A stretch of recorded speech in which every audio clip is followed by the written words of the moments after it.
Siemaneczko widzowie, z tej strony Godlike. Dzisiaj recenzja tytułu malutkiego, co nie oznacza, że nieinteresującego, czyli Cuisiner. W tym tytule wcielamy się w taką uroczą, humanoidalną kotkę zarządzającą restauracją swoich rodziców. Interesujące jest jednak w tym tytule to, skąd do tej restauracji bierzemy zapasy. Otóż bierzemy je z potworów, które własnoręcznie pokonujemy. Najpierw te potwory pokonujemy, a potem robimy z nich smakowite dania, które podamy klientom. Brzmi ciekawie? Zaraz powiemy sobie o tym tytule właśnie coś więcej, natomiast teraz za udostępnienie tego właśnie tytułu do recenzji chciałbym podziękować firmie Marvelous Europe. No to co, zobaczmy, czy Cuisiner ma pazurki. No i ten tytuł zaczyna się tak dość mocno niemrawo, by zaraz mocno przyspieszyć. Na początku stajemy właśnie przed zadaniem ogarnięcia naszej malutkiej jeszcze knajpy, dysponując zaledwie kilkoma składnikami w lodówce. Do naszego przybytku na początku rozgrywki będą wbijać praktycznie tylko dzieci albo jakieś staruszki bez kasy, ale tytuł też nas szybko poinformuje, że wraz z ekspansją naszej karty dań pojawi się też większa i bardziej ekskluzywna klientela. Szybko się okaże, że w tym tytule wynajdowanie nowych dań będzie naszym głównym zajęciem, a przynajmniej na początku. Te nowe przepisy zdobywa się wykonując zadania, a raczej takie trywialne kłościki w świecie gry. Te niestety nie są zbyt interesujące, generalnie jest to takie coś typu przynieś, wynieś, pozamiataj, jakie znamy z takich słabych gier MMO. Ja powiem zupełnie szczerze, po jakimś czasie te zadania mnie zaczęły na tyle nudzić, że w ogóle przestałem czytać opisy, koncentrowałem się tylko na tym, co trzeba zrobić. Bo wiecie, gdy 20-30 raz z rzędu dostajecie zadanie fabularne polegające na przyniesieniu jakiegoś dania czy kawałka mięsa dla określonego NPC-ta, to się robi po prostu nudne i zaczyna się to przeklikiwać. A naprawdę szkoda, bo po pierwsze tutaj przepisy zdobywane w zadaniach są podstawą naszej pracy. Te przepisy są całkiem fajnie zrobione, są całkiem fajnie opisane. Im bardziej skomplikowany przepis na jakieś danie, tym droższe ono może być. Ich jest tutaj naprawdę cała masa, fajnie się je przegląda, aż się człowiek robi głodny. Po drugie, tutaj też był potencjał na dużo więcej w tym aspekcie. Zamiast tych bardzo wielu gówno questów, o których ja mówiłem, które są tylko przynieś, wynieś, pozamiataj, można było zrobić zadań mniej, ale znacznie ciekawszych. Niestety przez to te zadania traktuje się jako takie szybkie odhaczanie punkcików, przez to też świat tej gry wydaje się bardziej sztuczny. A skoro już o świecie wspomniałem, ten jest naprawdę przepięknie wykonany. Grafika jest świetna, animacje są naprawdę niezłe, klimat jest zachowany. Spotkamy tutaj w świecie gry dużo takich dziwacznych stworków, na przykład jak humanoidalne koty, myszy czy dziki. Wygląda to ładnie, jest to wszystko spójne i to jest fajne. Jest jednak jeden problem. Ten świat sprawia wrażenie takiego naprawdę mocno sztucznego.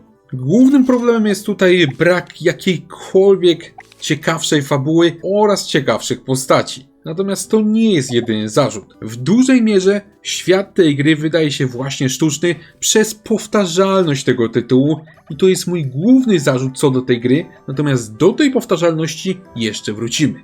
No dobra. Załóżmy teraz, że olaliśmy te minusy, tak, zrobiliśmy te kiepskie questy w tym sztucznym świecie, grafika jest ładna, to nam pozwala dalej się dobrze bawić, mamy nowe przepisy.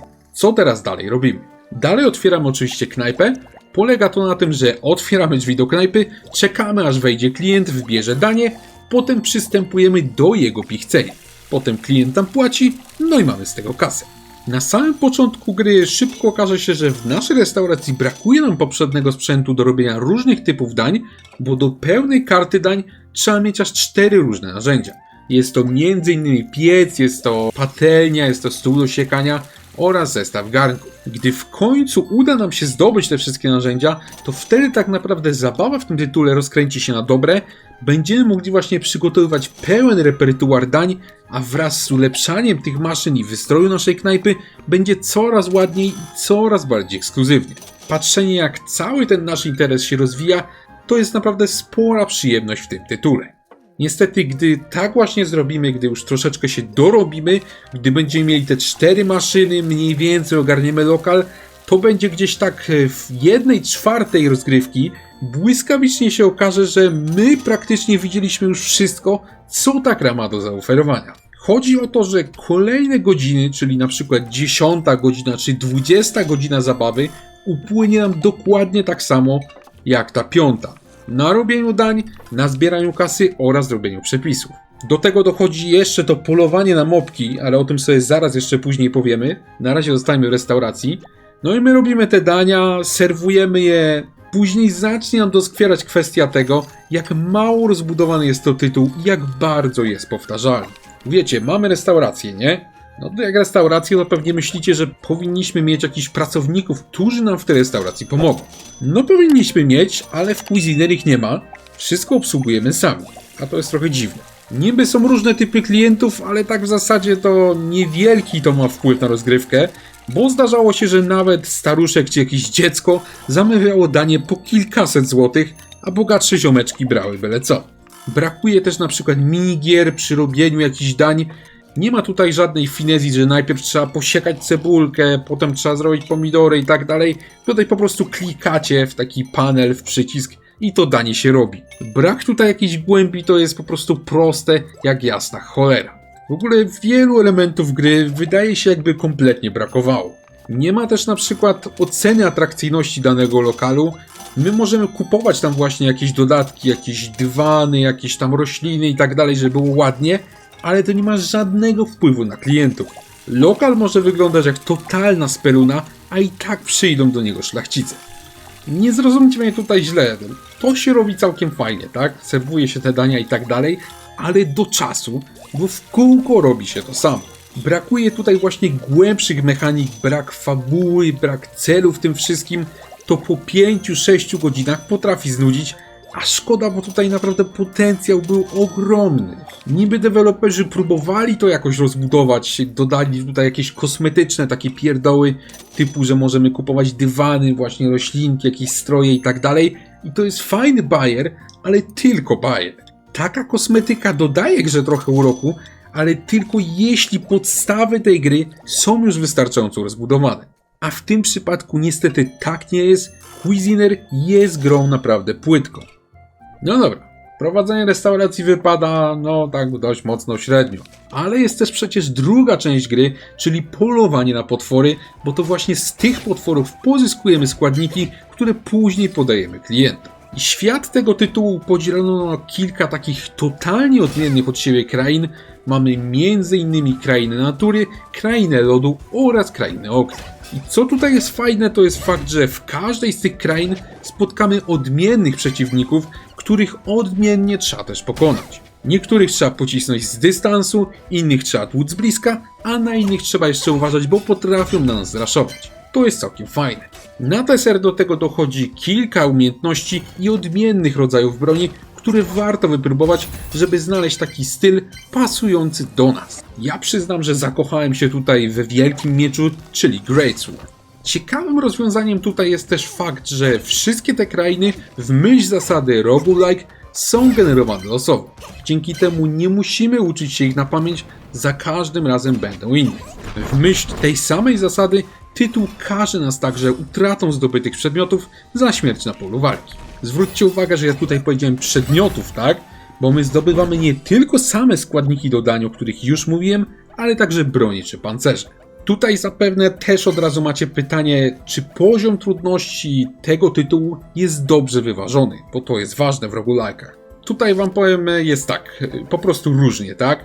Bywają walki zbyt trudne i bywają walki zbyt łatwe. Na szczęście w tym tytule znajdziemy taki specjalny przełącznik pozwalający walkę znacznie ułatwić, czyli taki niby story mode, więc nawet nowicjusze nie powinni się martwić, że gra będzie jakaś za trudna. Generalnie więc walka wypada nieźle, niewątpliwie lepiej od prowadzenia restauracji, bo ten system był bardzo płytki, natomiast nawet w przypadku walki i tak po jakimś czasie waszej gry wyjdą tutaj babole. Po pierwsze, ta gra ponownie jest zbyt powtarzalna. Bo wiecie, no jak to możliwe, że ta gra jest powtarzalna, skoro przecież lokacje są generowane losowo, tak? To jest w sumie niemożliwe. A jednak jest. Otóż problemem jest tutaj fakt, że my lokacje w tej grze zawsze zaczynamy od samego początku.